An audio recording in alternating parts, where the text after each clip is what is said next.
Selamat datang di channel YouTube saya. Pada kesempatan kali ini kita akan membahas salah satu topik penting dalam fikih muamalah, yaitu tentang syirkah dan mudharabah. Pembahasan ini mencakup konsep dasar, pembagian keuntungan, hingga tanggung jawab masing-masing pihak. Yuk simak videonya sampai selesai. Pengertian syirkah secara sederhana berarti persekutuan bisnis atau kerjasama di mana dua pihak atau lebih menyatukan modal, keahlian, atau tenaga untuk tujuan usaha. Dalam Islam, syirkah harus berlandaskan prinsip keadilan dan kerelaan di antara para pihak. Persetujuan pertama yaitu semua pihak harus sepakat terhadap jenis usaha, modal, serta kesepakatan pembagian hasil. Keadilan yaitu tidak boleh ada pihak yang dirugikan secara sepihak, baik dari segi modal, tenaga, maupun pembagian keuntungan. Dan transparansi yaitu penting untuk menjelaskan semua risiko dalam peluang usaha secara terbuka. Mengenal mudharabah, salah satu bentuk syirkah yang paling dikenal adalah mudharabah, yaitu kerjasama antara pemodal atau sahibul mal dan pengelola mudharib.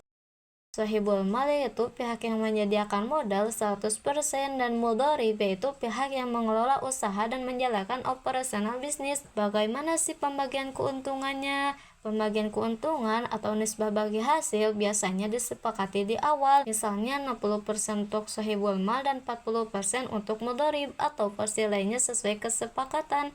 Jika usaha menghasilkan laba, maka keduanya mendapatkan bagian sesuai nisbah atau bagi hasil. Dan bagaimana pula pembagian kerugian? Jika terjadi kerugian modal umumnya ditanggung oleh sahibul mal atau sesuai dengan proporsi modal. Namun bila kerugian diakibatkan kelalaian atau kesalahan mudharib, maka mudharib dapat diminta pertanggungjawaban untuk mengembalikan kerugian tersebut. Terus tanggung jawab masing-masing pihak itu bagaimana?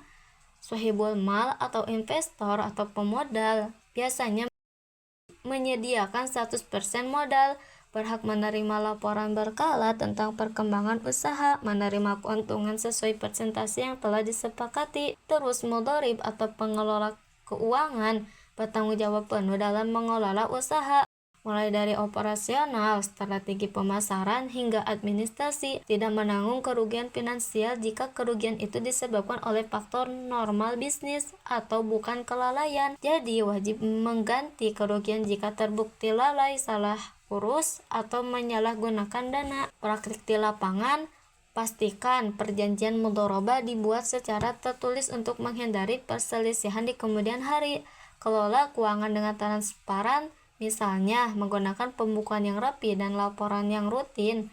Jaga amanah, baik sahibul mal maupun mudharib harus berpegang pada nilai-nilai Islam dalam berbisnis. Jadi kesimpulannya, syirkah, yaitu khususnya mudharabah, menawarkan solusi bisnis yang adil dan saling menguntungkan asalkan dilakukan sesuai prinsip syariah. Ada kejelasan modal, pembagian keuntungan, serta tanggung jawab masing-masing pihak, maka insya Allah usaha akan berjalan dengan baik dan membawa berkah. Demikian pembahasan singkat mengenai konsep syirkah dalam mudharabah dalam fikih muamalah. Semoga bermanfaat, dapat menjadi referensi bagi teman-teman yang ingin memulai usaha berbasis syariah. Jangan lupa untuk like, share, dan subscribe jika kalian merasa konten ini berguna.